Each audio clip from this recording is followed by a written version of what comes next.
Oh my goodness. We are already on day 30 of the first 31 days to starting your profitable freelancing business. Wow, I cannot believe that we've made it this far. Again, my name's Caitlin McDonald with the Social Speak Network, and for the past 30 days, I have been walking you through the steps to complete in your business in order to, one, get it started with a bang, or two, if you already have a freelancing business, maybe a few clients here and there, to get you to the point where you actually have a profitable business rather than just a little side hustle. So we've covered a lot of information in this first 30 days, and we have, I guess, this lesson and one more afterwards. And some of the things are going to be things that you're going to continually be doing in your business, especially as you're starting up. And if you want to download the complete guide, please head on over to socialspeaknetwork.com/first-month, and you can download the whole guide there. So today, in day 30, we are completing 3 to 5 proposal submissions. Now, I know I've said time and time again, you don't need Upwork, you don't need Freelancer.com, you don't need Thumbtack, but to tell you the truth, sometimes it's good just to throw your hat in the ring and submit some proposals.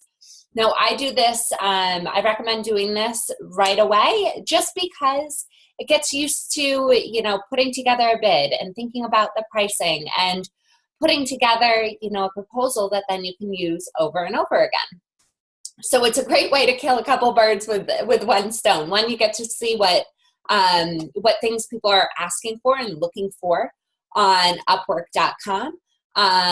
Two, it helps you put together that template for your own proposals and explain the benefits. A lot of people who are submitting proposals aren't explaining the benefits of the service. And then also making sure that you recognize, how little some people charge for their services compared to where you should be charging. Again, your business and your services as a freelancer are built out of that intersection of your values, your passions, and your expertise. So where your expertise comes in and where it really aligns with those needs of your target market, you can charge a premium for that and you can feel good about it because you are transforming somebody's life or someone's business through working with you. Of course, you have to fulfill those promises, but as an expert and as somebody who's aligning their services with their why and who they are on the inside, it becomes a whole lot easier to fulfill them day in and day out. So today, I want you to create an account on Upwork, but also create an account on Thumbtack. In the past, we used Elance when I was first starting. We haven't been really on Upwork since Odesk and Elance merged together and formed Upwork. However, sometimes we do submit bids on Thumbtack, and oftentimes we get a call back. And so we do have some clients that we're still working with that we initially were referred to from people who, found them on Thumbtack or something like that. So create an account on both of those networks. And Thumbtack is basically a Craigslist for business services. Business owners can request proposals from freelancers to help them bring their projects to completion. So some of these proposals might be one-off requests, but if you do well, any one-off project can turn into recurring revenue if you are thinking ahead and planting the seed for what you can do on an ongoing basis.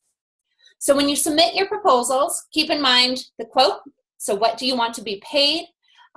Don't try and compete with the lowest cost bids. If you don't feel comfortable with the fact that your bid is 5 times or 10 times the amount of somebody else, that's okay to feel uncomfortable.